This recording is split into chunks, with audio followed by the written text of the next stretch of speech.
ದಿನಾಂಕ 31ರಂದು ಗದಗನಲ್ಲಿ ನಡೆಯುವ ಹಿಂದೂ ಮಹಾಸಮಾವೇಶಕ್ಕೆ ನಮ್ಮ ವಿರೋಧವಿದೆ.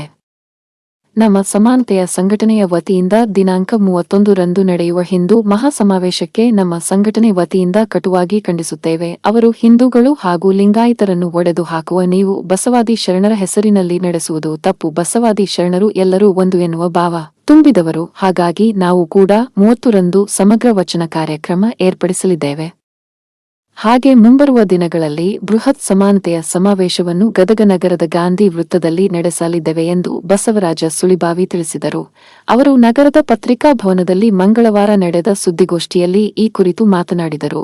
ಸುದ್ದಿಗೋಷ್ಠಿಯಲ್ಲಿ ಅಶೋಕ ಬರಗುಂಡಿ, ಶೆಖಣ್ಣ ಕವಳಿಕಾಯಿ, ಎಸ್.ಎನ್. ಬಳ್ಳಾರಿ, ಜೋಗಣ್ಣವರ ಮುಂತಾದವರು ಉಪಸ್ಥಿತರಿದ್ದರು. ಮುಖ್ಯವಾಗಿ ಗದಗನಲ್ಲಿ 31ನೇ ತಾರೀಕು ಬಸವಾದಿ ಶರಣರ ಹೆಸರಿನಲ್ಲಿ ಬಸವಾದಿ ಶರಣರ ಹಿಂದೂ ಸಮಾವೇಶ ಮಾಡಲಿಕ್ಕೆ ಹೊಂಟಿದ್ದಾರೆ.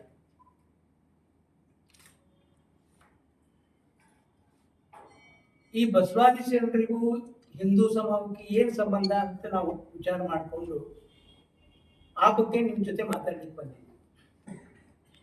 ಈಗಾಗಲೇ ಅವರು 2-3 ಹೇಳಿಕೆಗಳನ್ನ ಕೊಟ್ಟಿದ್ದಾರೆ, ನೀವೆಲ್ಲ ಗಮನಿಸಿರ್ಬಹುದು. ಈ ಹಿಂದೂ ಸಮಾವೇಶ ರೈತರ ಸಲಹೆ ಕೊಡುವುದಕ್ಕಾಗಿ ನಡೀತಾ ಇದೆ. ರೈತರಿಗೆ ಸಲಹೆ ಕೊಡಲಿಕ್ಕೆ ಈ ಹಿಂದೂ ಸಮಾವೇಶ ನಡೀತಾ ಇದ್ರೆ ಅದನ್ನ ಯಾಕೆ ಬಸವಾದಿ ಶರಣರ ಹಿಂದೂ ಸಮಾವೇಶ ಅಂತ ಕರೀಬೇಕು? ರೈತರ ಹಿಂದೂ ಸಮಾವೇಶ ಅಂತ ಕರೀಬಹುದಲ್ಲ? ಅದನ್ನ ಕರೆದ್ರೆ ಯಾರು ತಕರಾಗಿರ್ತಿರ್ಲಿಲ್ಲ. ಅಥವಾ ಅವ್ರು ಹಿಂದೂ ಸಮಾವೇಶ ಮಾತ್ರ ಮಾಡ್ಲಿಕ್ಕೆ ಹೊಂಟಿದ್ರು ಕೂಡ ಅದ್ರ ಬಗ್ಗೆ ತಕರಾಗಿರ್ತಿರ್ಲಿಲ್ಲ. ಈ ಹಿಂದುತ್ವಕ್ಕೂ ಬಸವಾದಿ ಶರಣರಿಗೂ ಏನ್ ಸಂಬಂಧ ಇದೆ? ಬಸವಾದಿ ಶರಣರು ಇವರೇನು ಹಿಂದುತ್ವ ಅಂತ ಹೇಳ್ಕೊಳ್ತಾರೆ, ಯಾವ ತಾತ್ವಿಕತೆಯನ್ನ ಮುಂದೆ ಮಾಡ್ತಾ ಇದ್ದಾರ ಆ ಎಲ್ಲ ತಾತ್ವಿಕತೆಯನ್ನ ವಿರೋಧ ಮಾಡಿದಂಥವ್ರು.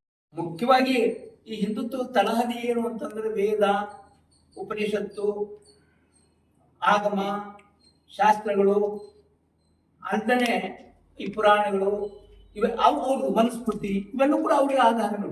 ಆಧಾರ ಮೇಲೆ ಅವರು ಹಿಂದೂ ಅಂತ ಕರ್ಕೊಳ್ತಾರೆ, ಅದು ಹಿಂದೂ ಧರ್ಮ ಅಂತ ಕರ್ಕೊಳ್ತಾರೆ. ಈ ವಿಚಾರಗಳಿಗೆ ಶರಣರು ಏನ್ ಪ್ರತಿಕ್ರಿಯೆ ಮಾಡಿದ್ದಾರೆ, ಬಸವಾದಿ ಶರಣರು ಏನ್ ಪ್ರತಿಕ್ರಿಯೆ ಮಾಡಿದ್ದಾರೆ, ಅವೆಲ್ಲವೂ ಕೂಡ ತಿರಸ್ಕರಿಸಿದಂಥವ್ರು. ವೇದಗಳನ್ನು ತಿರಸ್ಕರಿಸಿದಂಥವ್ರು, ಆಗಮಗಳನ್ನು ತಿರಸ್ಕರಿಸಿದಂಥವ್ರು, ಪುರಾಣಗಳನ್ನು ತಿರಸ್ಕರಿಸಿದವರು. ಪುರಾಣ ಎಂಬುದು ಪುಂಡರಗೋಷ್ಠಿ ಅಂತ ಹೇಳ್ತಕ್ಕಂಥವ್ರು. ಇವೆಲ್ಲವನ್ನ ಅಂದ್ರೆ ಯಾವ್ದು ಹಿಂದುತ್ವ ಅಂತ ನಾವು ಕರೀತೀವೋ ಅಥವಾ ಕರ್ಕೊಳ್ತಾ ಇದ್ದಾರೋ ಆ ಎಲ್ಲ ವಿಚಾರಗಳನ್ನ ಬಸವಾದಿ ಶರಣರು ವಿರೋಧಿಸಿ ಹೊಸ ಧರ್ಮವನ್ನು ಹುಟ್ಟಾಕಿದಂಥವ್ರು. ಆ ಹೊಸ ಧರ್ಮವನ್ನ ಹುಟ್ಟಾಕಿರ್ತಕ್ಕಂಥ ಇವತ್ತು ಹಿಂದೂಕರಣ ಮಾಡುವಂತ ನೆಲೊಳಗಡೆ, ಅದನ್ನ ಧರ್ಮವೇ ಅಲ್ಲ ಅಂತ ಹೇಳ್ತಕ್ಕಂಥ ನೆಲೊಳಗಡೆ ಅವರು ಇವತ್ತು ಈ ಬಸವಾದಿ ಶರಣರ ಹಿಂದೂ ಸಮಾವೇಶ ಮಾಡ್ಲಿಕ್ಕೆ ಹೊಂಟಿದ್ದಾರಲ್ಲ, ಅದು ಎತ್ತ ಸಂಬಂಧ ಅಂತ ನಾವು ಕೇಳಬೇಕಾಗಿದೆ. ಮುಖ್ಯವಾಗಿ ಈ ದೇಶದೊಳಗಡೆ ಬ್ರಿಟಿಷರು ಈ ದೇಶಕ್ಕೆ ಬಂದ್ರು, ಮುಸಲ್ಮಾನರು ಈ ದೇಶಕ್ಕೆ ಬಂದ್ರು. ಹಾಗೆ ಬಂದಂಥವರು ತಮ್ಮ ಧರ್ಮವನ್ನು ಪ್ರಚಾರ ಮಾಡಿದ್ರು. ಅವ್ರು ಧರ್ಮ ಪ್ರಚಾರ ಬ್ರಿಟಿಷರು ಕ್ರಿಶ್ಚಿಯನ್ ಧರ್ಮ ಪ್ರಚಾರ ಮಾಡಿದ್ರು, ಮುಸ್ಲಿಮರು ಇಸ್ಲಾಂ ಧರ್ಮ ಪ್ರಚಾರ ಮಾಡಿದ್ರು. ಆದ್ರೆ ಅವ್ರು ಯಾರೂ ಕೂಡ ತಮ್ಮ ಧರ್ಮವನ್ನು ಪ್ರಚಾರ ಮಾಡಿದ್ರೆ ಹೊರತು ಇನ್ನೊಂದು ಧರ್ಮವನ್ನ ಅಳಿಸುವಂತ, ನಾಶ ಮಾಡತಕ್ಕಂಥ ಯಾವುದೇ ಕೆಲಸ ಕಾರ್ಯ ಹಾಕಲಿಲ್ಲ, ಕೈ ಹಾಕಲಿಲ್ಲ. ಆದ್ರೆ ಇವತ್ತು ಇವ್ರು ಏನ್ ಮಾಡ್ಲಿಕ್ಕೆ ಕೊಟ್ಟಿದ್ದಾರಲ್ಲ, ಹಿಂದೂ ಹೆಸರಿನಲ್ಲಿ ಇವ್ರು ಮಾಡ್ಲಿಕ್ಕೆ ಕಟ್ಟಿರಲ್ಲ, ಇಡೀ ಲಿಂಗಾಯತ ಧರ್ಮವನ್ನ ಅಪೋಷಣೆ ತೆಗೆದುಕೊಳ್ಳಲಿಕ್ಕೆ, ಅದನ್ನ ಇಲ್ಲವಾಗಿಸುವಂತ ನೆಲೊಳಗಡೆ, ಅದನ್ನ ನಾಶಗೊಳಿಸುವಂತ ನೆಲೊಳಗಡೆ ಆ ಹಿಂದೂ ಧರ್ಮದ ಸಂಸ್ಥಾಪಕರನ್ನ, ಮೂಲತಃ ಹಿಂದೂ ಧರ್ಮ ಯಾಕೆ ಹುಟ್ಟಿತು ಅನ್ನುವಂಥದ್ದು ಈ ವೈದಿಕ ಧರ್ಮದ ಒಳಗಡೆ ಏನಿಲ್ಲ, ಜನಸಾಮಾನ್ಯ ಧರ್ಮವನ್ನು ಒಯ್ಯಲಾರ ತಡೆದು ಗೋಡೆಗಳನ್ನು ಕಟ್ಟಿದ್ರಲ್ಲ, ಆ ಇಡೀ ಗೋಡೆಗಳನ್ನು ಒಡೆದು ಅವರು ದೇವರನ್ನ ಸಾಮಾನ್ಯ ಜನರ ಕೈ ಒಳಗೆ ಕೊಟ್ಟಂತವ್ರು.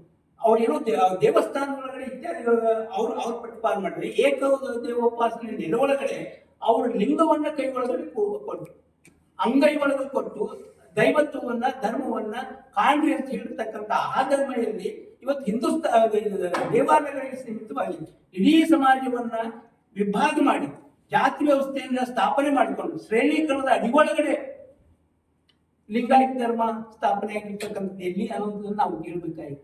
ಇಡೀ ಬಸವ ಧರ್ಮ ಅನ್ನುವಂಥದ್ದು, ಶರಣ ಧರ್ಮ ಅನ್ನುವಂಥದ್ದು ಜಾತಿ ವ್ಯವಸ್ಥೆಯನ್ನು ಒಪ್ಪಲಾರದಂಥದ್ದು, ಎಲ್ಲ ಮನುಷ್ಯರು ಸಮಾನರಂಥದ್ದು ಹೇಳ್ತಕ್ಕಂಥದ್ದು. ನಾರ್ವೆ ಎಲ್ಲರೂ ಕೂಡ ನನ್ನವರು ಅಂತ ಹೇಳ್ಕೊಂಡಿರ್ತಕ್ಕಂಥ ಈ ಧರ್ಮ ಇರಲಿ, ಜಾತಿ ವ್ಯವಸ್ಥೆಯನ್ನು ಹುಟ್ಟಾಕೊಂಡು ನಿರಂತರವಾಗಿ ಅಸ್ಪೃಶ್ಯತೆಯನ್ನು ಆಚರಣೆ ಮಾಡ್ಕೊಂಡು ಬಂದಿರ್ತಕ್ಕಂಥ ಇಡೀ ಸಮುದಾಯ ನಾವು ಊರು ಹೊರಗಿರ್ತಕ್ಕಂಥ ಅಸ್ಪೃಶ್ಯತೆಯನ್ನು ಆಚರಣೆ ಮಾಡ್ತಕ್ಕಂಥ ಈ ಹಿಂದುತ್ವದ ಧರ್ಮ ಏನಿದೆ ಅಂತ ನಾವು ಕೇಳ್ತಾ ಇದ್ದೀವಿ. ಇದು ಬಹಳ ಮುಖ್ಯವಾದ ಪ್ರಶ್ನೆ. ಅದು ಇದು ಈ ವೈರುಧ್ಯ ಏನಿದೆ, ಇಂಥ ಏನು ಜಾತಿ ವ್ಯವಸ್ಥೆಯನ್ನು ಪೋಷಣೆ ಮಾಡ್ಕೊಂಡು ಬಂದಂತ ಇವರು ಜಾತಿ ವ್ಯವಸ್ಥೆಯನ್ನು ನಿರಾಕರಣೆ ಮಾಡತಕ್ಕಂಥ ತಾರ್ಕಿಕತೆಯನ್ನು ಪ್ರತಿಪಾದನೆ ಮಾಡ್ತಕ್ಕಂಥ ಇವರೇನು, ಅಮಾನವೀಯವಾಗಿ ನೋಡ್ಕೊಳ್ತಕ್ಕಂಥ ಇವರಲ್ಲಿ, ಮಾನವೀಯವಾಗಿ ನಡ್ಕೊಳ್ತಕ್ಕಂಥ ಇವರಲ್ಲಿ. ಪ್ರೀತಿನೇ ಬಹಳ ಮುಖ್ಯ ಅಲ್ಲಿ. ಎಲ್ಲರೂ ಒಪ್ಪಿಕೊಳ್ತಕ್ಕಂಥ ಒಂದು ಧರ್ಮ ಇರಲಿ, ಎಲ್ಲರನ್ನೂ ಕೂಡ ನಿರಾಕರಿಸ್ತಕ್ಕಂಥ ಜಾತಿ ವ್ಯವಸ್ಥೆಯನ್ನು ಕಟ್ಟಿಕೊಂಡು ಇವ ಶ್ರೇಷ್ಠ, ಬ್ರಾಹ್ಮಣ ಶ್ರೇಷ್ಠ, ಅವನಿಗಿಂತ ವೈಶ್ಯ, ಅವನಿಗಿಂತ ಕೆಳಗಿರುವಂತ ವೈಶ್ಯ, ಕ್ಷತ್ರಿಯ, ಶೂದ್ರ ಇವೆಲ್ಲವೂ ಕೂಡ ಇದಾವಲ್ಲ. ಈ ರೀತಿ ಮನುಷ್ಯರನ್ನ ಒಳಹಾಕಿರ್ತಕ್ಕಂಥ ಜಾತಿ ವ್ಯವಸ್ಥೆಯನ್ನು ಹುಟ್ಟಾಕಿರ್ತಕ್ಕಂಥದ್ದು ಇದೆಯಲ್ಲ ಅನ್ನೋದು ಕೂಡ ನಾವು ಗಮನಿಸ್ಕೊಳ್ಬೇಕಾಗಿದೆ. ನೀವು ಇನ್ನೊಂದು ಅಂಶವನ್ನು ಗಮನಿಸ್ರಿ, ಅವರೆಲ್ಲ ಹೇಳ್ತಕ್ಕಂಥದ್ದು ಏನು ಅಂತಂದ್ರೆ, ನಾವೆಲ್ಲ ಹಿಂದೂ, ನಾವೆಲ್ಲ ಒಂದು. ಅವ್ರು ಹೇಳಿದಲ್ವಾ, ನಾವೆಲ್ಲ ಹಿಂದೂ, ನಾವೆಲ್ಲ ಒಂದು ಅಂತಂದ್ರೆ ಈ ಎಲ್ಲ ಇರುವಂತ ಈ ಉಡುಪಿಯ ಅಷ್ಟಮಠಗಳದಾವಲ್ಲ, ಅಷ್ಟಮಠಗಳಿಗೆ ಒಬ್ಬ ದಲಿತರನ್ನ ಅರ್ಚಕರನ್ನಾಗಿ ಅಥವಾ ಸ್ವಾಮಿಗಳನ್ನಾಗಿ ಮಾಡ್ಲಿಕ್ಕೆ ಸಾಧ್ಯ ಇದೆಯಾ?